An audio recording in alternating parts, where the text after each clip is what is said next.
그래서 그들은 행복하게 살았답니다. 과연 모든 전래동화의 끝이 이렇게 아름답게 끝나는 걸까요? 안녕하세요. 라디오 제이 조랑입니다. 굉장히 오랜만에 이렇게 인사를 드리는 것 같아요. 글쎄요. 모든 전래동화의 끝은 그렇게 해서 모두 행복하게 살았답니다. 라고 끝을 맺어지는데 이미 알고 계신 분들도 많을 거예요. 전래동화가 그렇게 아름답게 끝나지만은 안 된다는 걸. 그렇죠? 그래서 오늘은 알고 보면 조금 잔혹한 그런 동화 이야기에 대해서 이야기를 나눠보려고 합니다. 자, 가장 먼저 떠오르는 동화 하면 콩쥐팥쥐죠. 네. 콩쥐팥쥐 같은 경우에는 마지막에 이제 원님의 생일 잔치에 가고 싶은데 뭐 독은 밑 빠진 독이고 이럴 때 두꺼비가 나타나서 독을 막아가지고 물을 채울 수 있고 좁쌀 고르는 일은 참새가 도와주고 배는 선녀님이 짜주고 그래서 콩쥐한테 예쁜 옷과 꽃신을 주어서 원님의 생일 잔치에 갔는데 시냇가에 갔을 때 꽃이던 짝을 빠뜨리고 말아서 그때 원님이 행차하다가 콩쥐가 신에게 빠뜨린 예쁜 꽃신을 보고 하인에게 그 꽃신을 주인에게 돌려주라고 했대요. 그때 콩쥐가 제가 주인이다 라고 용기를 내서 나섰는데 원님이 그때 콩쥐를 보고 한눈에 반해서 결혼해서 행복하게 살았답니다 라는 게 원래 콩쥐팥쥐 얘기죠. 그런데 여러분도 알다시피 콩쥐팥쥐 얘기는 이렇게 아름답게 끝나지 않는답니다. 자, 콩쥐가 원님하고 결혼을 했어요. 팥쥐가 콩쥐한테 놀러 옵니다. 그래서 지금까지 미안했다. 우리 같이 연못에 가서 놀고 그러지 않을래? 라고 꼬드긴 다음에 연못 깊은 곳으로 콩쥐를 밀쳐버려서 익사를 시켜요. 그 다음 팥쥐는 자기가 부인 행세를 하는데 콩쥐의 남편은 얼굴이 달라진 걸 보고 의심은 하지만 당신을 기다리다가 얼굴이 까맣게 되었다. 무슨 얼굴 자국이 생겼다. 라고 하는 팥쥐의 거짓말을 굳이그대로 믿어요. 이해가 안 가는 부분이긴 해요. 아내가 죽었는데 아내가 달라졌는데 얼굴을 못 알아본다? 네, 어쨌든 이후 콩쥐는 연꽃으로 환생을 합니다. 그리고 원님이 꽃을 꺾어서 방 안에다 두게 돼요. 원님이 봤을 때는 활짝 예쁘게 피는데 팥쥐가 보면 꽃에서 손이 나와서 팥쥐의 머리채를 뜯어요. 그래서 열받은 팥쥐가 꽃을 냅다 집어서 아궁이에 태웁니다. 근데 이 연꽃이 옷의 구슬로 변했다고 해요. 네, 불씨를 얻으러 온 이웃집 노파가 이 구슬을 발견을 한 거예요. 그래서 몰래 갖고 가서 벽장에 넣어두는데 이 구슬이 콩쥐로 변해서 자기가 죽은 사연에 대해서 노파에게 설명을 하고 한상 잘 차려서 이제 원님을 초대한 다음에 원님한테는 일부러 짝이 바뀐 젓가락을 놓았더라고 합니다. 그래서 노파는 자기 생일이라고 한 다음에 원님을 초대를 해요. 그래서 콩쥐의 말대로 그 원님의 음식상에는 짝이 바뀐 젓가락을 놓게 돼요. 그래서 원님이 이걸 보고 젓가락 짝이 맞지 않지 않느냐 그걸 지적을 하니까 그때 콩쥐의 원혼이 나타납니다. 그래서 젓가락 짝이 틀리게 바뀐 거는 아는 사람이 왜 사람 짝이 바뀐 거는 모르냐고 하면서 본인이 당한 사실을 얘기를 해요. 그래서 모든 사실을 알게 된 원님이 팥쥐를 문초해서 연못에서 콩쥐의 시신을 찾고 시신을 염하려고 할 때 콩쥐가 다시 살아났다고 해요. 이후 파치는요, 그 옥으로 끌려가서 모든 형벌을 받고 거열형을 당해요. 이 거열형은 간단하게 말하면은 오체 분시예요. 그러니까 몸이 5조각이 된다는 거죠. 그래서 그렇게 이제 사형을 당했고 그 시신을 젓갈로 담가서 항아리에 넣고 봉한 다음에 계모에게 선물로 줘요. 그래서 계모가 그 젓갈의 맛을 보고 이게 무엇으로 담은 젓갈이냐라고 갖다 준 사람한테 물어봤을 때 팥쥐로 만든 젓갈이라고 얘기했더니 큰 충격을 받아서 그 자리에서 사망을 했다. 라는 이야기가 콩쥐 팥쥐의 이야기입니다. 굉장히 잔인하죠. 사육을 시켜서 그걸로 젓갈에 담가서 그 어미한테 먹인다. 네, 굉장히 잔인합니다, 여러분.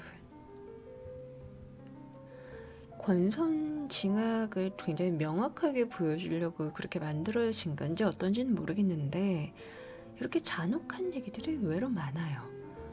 또 하나를 말씀드려보자면은 그거 아시죠? 해와 달이 된 오누이, 떡 하나 주면 안 잡아먹지라는 호랑이 대사로도 유명을 하잖아요. 근데 이거는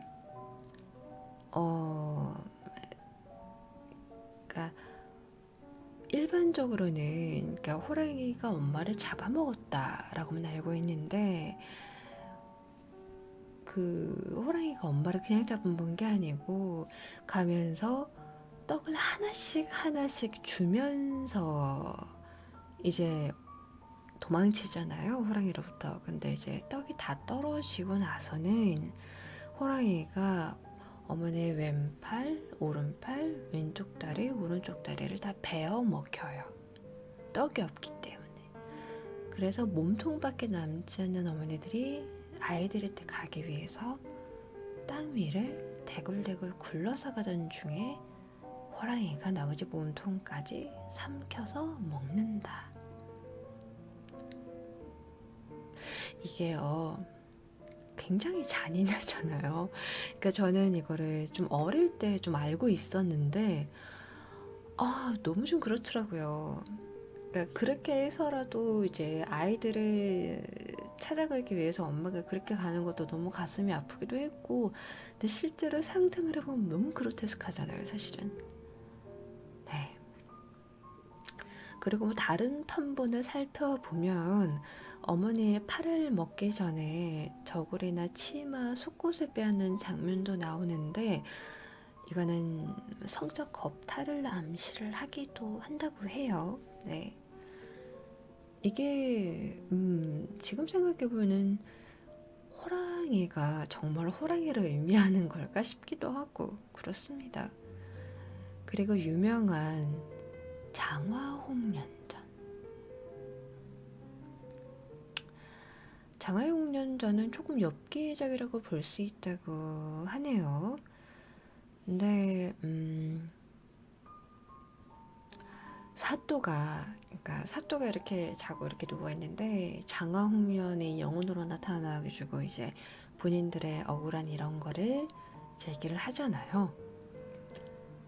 그래서 그 사또가 이제 계모에게 이제 사망한 원인을 조사하기 위해서 자매가 왜 죽었냐 라고 추궁을 했을 때 이 계모가 장화가 낙태를 하고 나서 스스로 못에 빠져 죽었다 라고 변명을 한 다음에 그 증거물로 피 묻고 바싹 말라버린 고깃덩이를 내민다고 해요. 근데 사또가 이를 칼로 가르자 고깃덩어리에서 쥐똥이 쏟아져 내려서 계모의 거짓말이 들통이 났다고 합니다. 아이들에게 읽혀주기 그다지 바람직한 내용은 아니죠. 네. 그리고 흥부와 놀부 얘기인데요.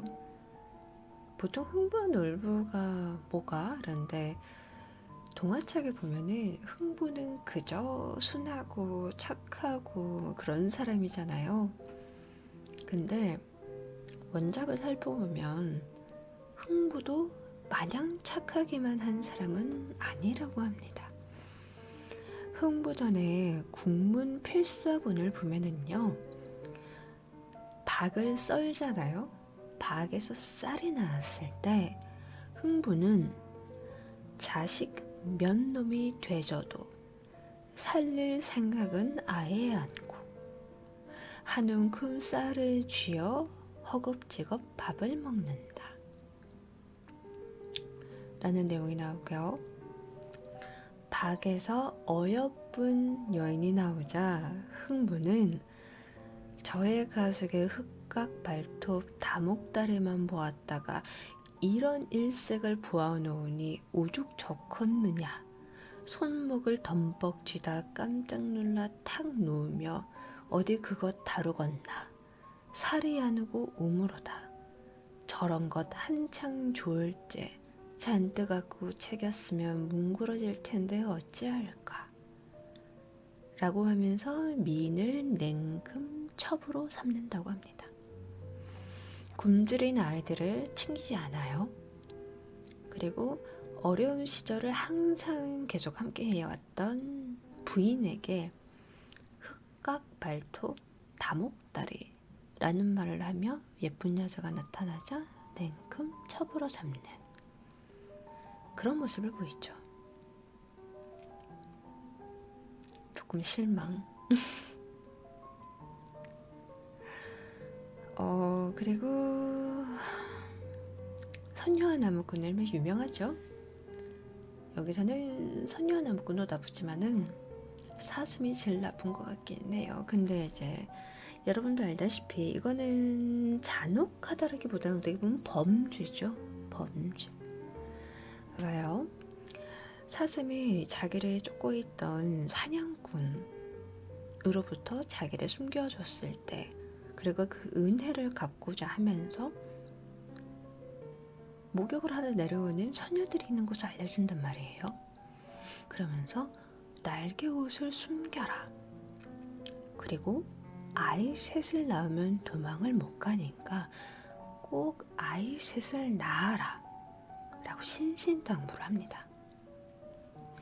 그래서 나무꾼은 선녀의 옷을 숨기고 옷이 없던 선녀가 하늘로 못 올라가고 그러고 있을 때 나타나서 자기 아내로 삼죠. 그리고 강제 결혼을 해서 아이를 둘을 낳게 되죠. 이상하죠. 이거는 어떻게 보면은 정말 범죄죠. 이거는 범죄. 이거는 아무리 아름답게 포장을 하려고 해도 이거는 포장이 안 돼요. 그러니까 이 동화가 어떤 거가 어떤 얘기에서 만들어져서 전해져 내려오는 건지는 모르겠지만 도대체 이 동화에서 어린아이들은 어떤 교훈을 얻을 수 있는 것인가? 아이 둘을 놓고 선녀가 그 날개 옷을 이제 발견해가지고 이제 정말 이번만 보겠다. 정말 하늘이 너무 그리워서 그렇다. 이번만 보고 싶다. 라고 하니까 이제 나무꾼이 옷을 주고 그 기회를 놓치지 않은 선녀가 옷을 입고 아이를 안고 업고 하늘로 올라가 버리잖아요. 여기서 끝났으면 괜찮은데 또 사슴한테 찾아가서 사슴은 또 그 다음부터는 직접 내려오지 않고 물을 떠서 하늘로 올려서 그걸로 목욕을 한다고 하니까 사슴이 그 바가지 물을 푸는 거기에 타라. 그럼 갈 수 있다. 타고 하늘까지 올라가잖아. 이건 스토커야. 납치, 강제결혼, 스토커. 선녀는 얼마나 기겁을 했을까요? 목욕을 하려고 물을 뜨는데 거기에서 나를 속여서 강제 결혼을 해서 애까지 둘러케 한 남자가 튀어나와. 근데 어쩔 수 없이 하늘에서 계속 살잖아. 뭐 그래가지고 또 살다가 내 땅에 있는 어머님이 보고 싶으니까 이제 어머니 얼굴만 보고 오겠다. 그래서 날개 달린 말에 태워서 절대 내려선 안 된다라고 했는데 이제 노모가 주신 거를 뜨거운 뭐였는지 기억이 정확하게는 안 나는데 그거를 먹다가 말에 흘려서 말에 놀래서 날아가 버리고 나무꾼은 땅에 떨어져서 하늘로 다시는 못 올라가게 되고 하늘만 보며 하염없이 울다가 닭이 되었다. 여기서 얻을 수 있는 교훈이 대체 뭘까요? 그러게 아이 셋을 놓을 때까지 왜 선녀 그 날개 옷을 보여줬냐? 교훈이라고 하긴 좀 애매하고 어쨌든 그렇습니다. 그래서 마냥 아름다운 동화만 있는 건 아닌 것 같아요. 저라도 잔인하면 잔인했지. 그냥 여름도 되고 새소리도 나고 밤 공기도 시원하고 하다 보니까 갑자기 이런 동화 생각이 나더라고요. 그래서 한번 얘기를 해봤는데 이미 다들 알고 계셨겠죠?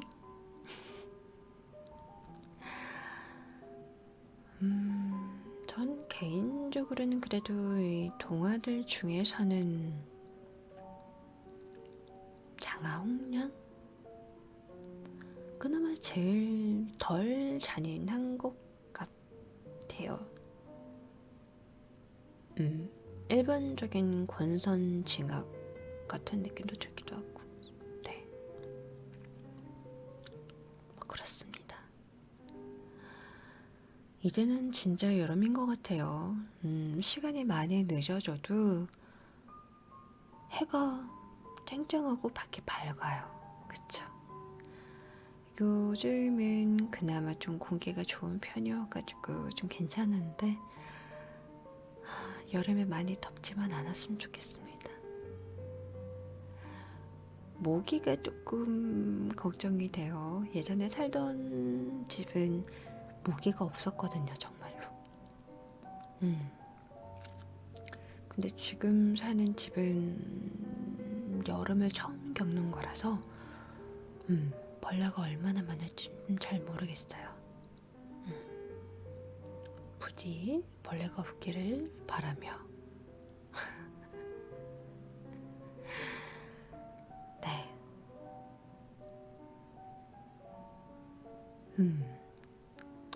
무슨 말을 해야 될지 잘 모르겠네. 간만에 라디오 저희 녹음하니까 무슨 말을 해야 될지 잘 모르겠어요. 자, 날이 많이 덥습니다. 그렇죠? 그러니까 날 더운데 무리하지 마시고요. 냉방병 걸리지 마시고 에어컨 보니까 열대야 취침? 그런 기능이 있어서 저는 그거 지금 굉장히 잘 활용을 하고 있거든요. 저는 LG 건데 다른 브랜드에도 그 기능이 있는지는 잘 모르겠어요. 네, 근데 살펴보시고 열대야 취침 기능이 있으면은 굉장히 살살 나와요, 바람이. 선풍기 미풍 정도. 그래서 그렇게 켜놓고 한 1시간, 2시간 정도 이렇게 해놓고 꺼지게 해놓고 요즘 잘 자고 있거든요. 네. 그래서 냉방병 안 걸리시게 건강 조심하시고요. 네, 오늘은 이만 물러가도록 하겠습니다. 다음 라디오 제이 13번째 이야기에서 찾아뵙도록 할게요. 잘 자요. 안녕.